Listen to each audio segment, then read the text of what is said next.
Welcome to S9 TV. ముందుగా headlines చూద్దాం.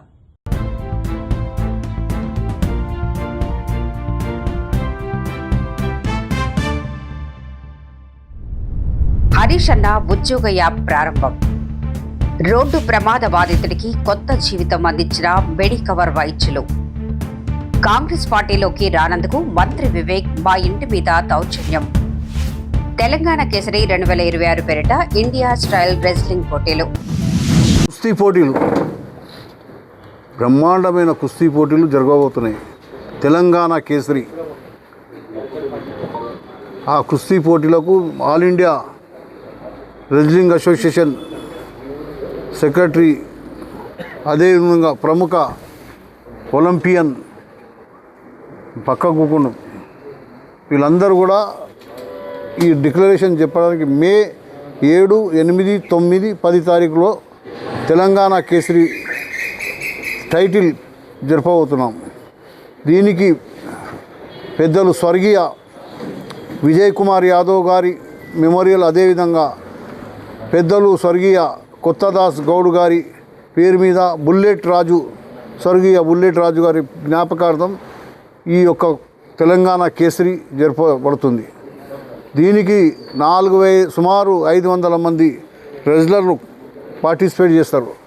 అన్ని వర్గాల వారు, కులమతాలకు అతీతంగా అందరూ కూడా ఈ కుస్తీ పోటీలో పాల్గొనబోతున్నారు కనుక దానికి మే నెలను డిసైడ్ చేయడం జరిగింది.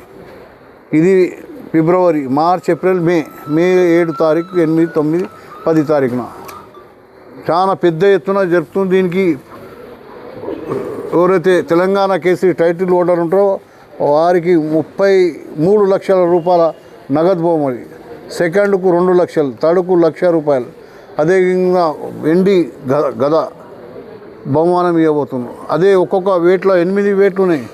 ఒక్కొక్క వెయిట్లో కూడా అదేవిధంగా మీకు ఇస్తాం. ఇది దాంట్లో ఒక్కొక్క కేటగిరీలో అందరికీ కూడా ప్రైజ్లు పెద్ద ఎత్తున ఇవ్వడం జరుగుతుంది.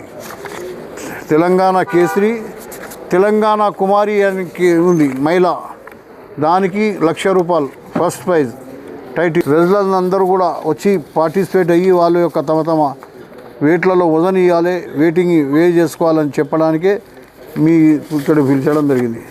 ఇది మన తెలంగాణలో కిరణ్ కుమార్ రెడ్డి గారు ముఖ్యమంత్రి ఉన్నప్పుడు హిందీ కేసరి చెప్పడం జరిగింది. మొత్తం క్యాబినెట్ వచ్చింది. మళ్ళా 3 సంవత్సరాల కింద కూడా హిందీ కేసరి చేసిరు. అప్పుడు కూడా సీఎం పూర క్యాబినెట్ వచ్చింది. ఇప్పుడు కూడా ఈ తెలంగాణ కేసరి అందరూ రాష్ట్రంలో ఉన్న ప్రముఖులందరూ కూడా దీనికి వస్తారు. తెలంగాణ కేసరికి అందరూ వస్తారు.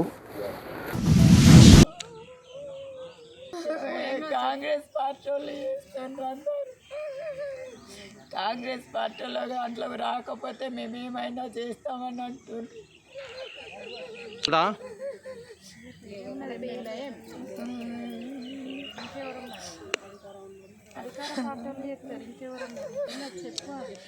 కాంగ్రెస్ పార్టీ వివేక్ వినోద్ వాళ్ళే చేస్తారు. అంతే చేసేది కాంగ్రెస్ పార్టీ వాళ్ళు. ఆల్రెడీ పల్లెరాజు వాళ్ళను అజీత్ సార్ వాళ్ళు మాకు డబ్బుల కోసం అని ఫోన్లు చేసిండ్రు. నేను ఫోన్లు ఎత్తలేదనేసి వీళ్ళు ఇక్కడ మన శివాజీ నగర్లో ఉన్న వాళ్ళు కూడా కొంతమంది ఫోన్లు చేసిర్రు. ఎందుకంటే టీఆర్ఎస్ పార్టీ నుంచి వెళ్ళి కాంగ్రెస్ పార్టీకి వస్తేనే సరే, లేకపోతే మిమ్మల్ని ఏదైనా చేస్తామని అన్నారు. ఆల్రెడీ మొన్ననే చెప్పారు, నాకు ఇల్లు కూడా దొబ్బేస్తామని అన్నారు. మేము టీఆర్ఎస్ పార్టీ నుండి గెలిచినాం కాబట్టి మేము టీఆర్ఎస్ పార్టీలనే ఉంటామని చెప్పినాం. లేకపోతే మిమ్మల్ని ఏదైనా చేస్తామని అన్నారు. ఇదంతా చేసేది అజీత్ సారు, పల్లెరాజు, శివాజీనగర్లో కొంతమంది కాంగ్రెస్ కార్యకర్తలు అందరూ చేస్తారు. మమ్మల్ని, మా కుటుంబాలని శివాజీనగర్లో ఉంచామని చెప్తారు, బెదిరిస్తారు ఏమైనా చేసి. మాకైతే కాంగ్రెస్ పార్టీ నుండి ప్రాణహాని ఉంది ఖచ్చితంగా. గావ అక్కడ కట్టేసి ఉంటాయి. ఇప్పుడు నువ్వు కట్టేస్తావా లేకపోతే లేదన్న ఇంటిమేషన్ అయితే ఇట్లా ఉండదు. సింగరేణి ఇంటిమేషన్ ఏమన్నంటే కొత్తగూడెం ఇంటిమేషన్ ఇస్తారు. కొత్తగూడెం నుంచి వెళ్ళి జియంకు పంపించారు. జియం నుంచి వెళ్ళి మాకు మేము ఆల్రెడీ మున్సిపాలిటీకి ట్యాక్సీ కడతాను, మీకు పేపర్లు చూపించామంటే చూపిస్తాం.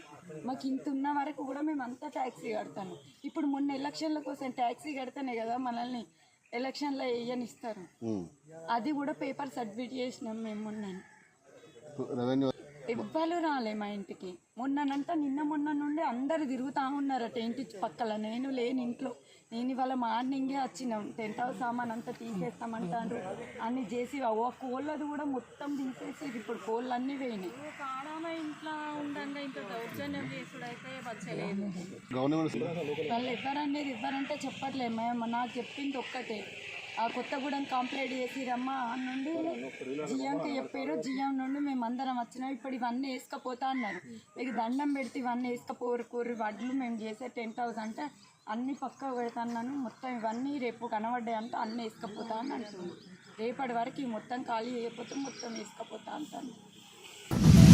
కాంగ్రెస్ హయాంలో 7,300 కోట్ల రూపాయలు దేవాదాయ ప్రాజెక్టు మీద మేము ఖర్చు పెట్టాం.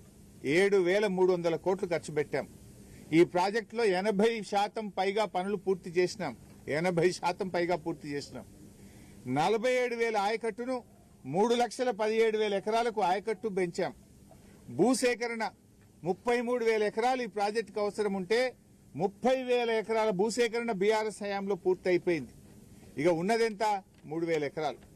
3,000 ఎకరాలు భూసేకరణ చేస్తే 1,000-2,000 కోట్ల రూపాయలు ఖర్చు పెడితే దాదాపు 2,40,000 ఎకరాలకు ఇంకా ఆయకట్టు వస్తుంది.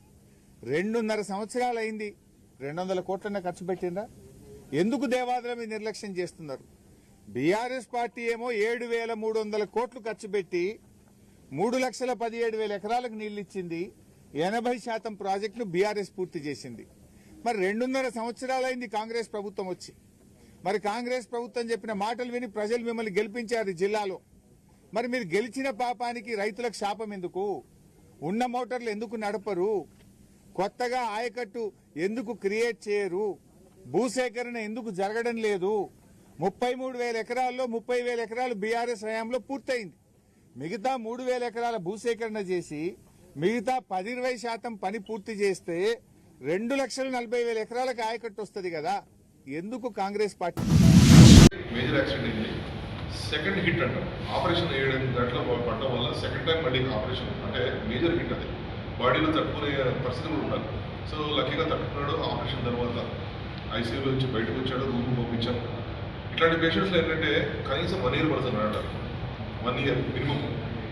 సో ఈ పేషెంట్ మనం చేసిన 8 రోజుల్లో కూర్చోబెట్టాము. వీల్చైర్లో స్లోగా కూర్చోబెట్టాము. స్లోగా డిశ్చార్జ్ చేశాము. డిశ్చార్జ్ చేసిన తర్వాత స్టేబుల్ అంతా బాగున్న తర్వాత కుట్లు పెట్టాయి. అంటే 2 weeks తర్వాత కాలంలో క్లాట్ అయ్యి కొంచెం లంగ్స్లో క్లాట్ కూడా అయింది. అన్ఫార్చునేట్గా క్లాట్ అవడం వల్ల ఇమ్మీడియట్గా మళ్ళీ క్రిటికల్ కేర్ మనం ఆధ్వర్యంలో doctor Pramod sir cardiologist, senior cardiologist ఆధ్వర్యంలో ఆ క్లాట్ కూడా తీసేసి సేవ్ చేసి పంపించాం. ఇప్పుడు దాదాపుగా ఆల్మోస్ట్ 2 months అయింది. Mobilize in the wheelchair. అన్ని ప్యాకేజెస్ నార్మల్గా ఉన్నాయి. 1-2 monthsలో ఎవ్రీథింగ్ మర్చిపోతాం. అనుకున్న దానికన్నా ఫాస్ట్ రికవర్ అవుతారు. ఇంతటితో వార్తలు సమాప్తం. మరిన్ని అప్డేట్స్ కోసం చూస్తూనే ఉండండి S9 TV న్యూస్.